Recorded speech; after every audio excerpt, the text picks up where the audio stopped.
To R news media. Nagar Kurnool జిల్లా కొల్లాపూర్ మండలం మేలిచింతపల్లి గ్రామంలో చెంచు మహిళపై ఇసుక వ్యాపారి చేసిన పైశాచిక దాడికి గురై ఆసుపత్రిలో చికిత్స పొందుతున్న ఈశ్వరమ్మను పరామర్శించిన జాతీయ ST commission member Shri Jatoth Hussain Naik. అనంతరం మాట్లాడుతూ రాష్ట్రంలో ప్రభుత్వాలు మారుతున్న గిరిజన మహిళలపై జరుగుతున్న దాడులు ఇప్పటికీ మారకపోవడం చాలా బాధాకరమైన విషయం. అమాయక గిరిజన మహిళపై మాటల్లో చెప్పలేని పైశాచిక దాడి చేయడం చాలా దౌర్భాగ్యమైన విషయం. మలిచింతపల్లి గ్రామంలో కొన్ని కుటుంబాలకు కనీసం రేషన్ కార్డుతో పాటు ఆధార్ కార్డు లేని పరిస్థితి.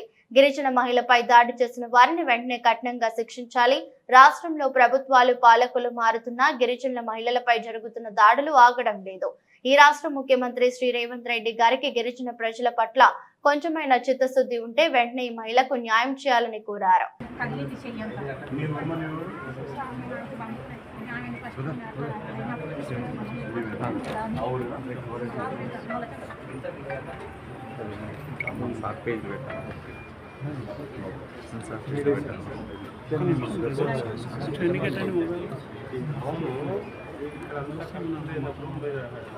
better option developed she is quite well these 4 days. Today morning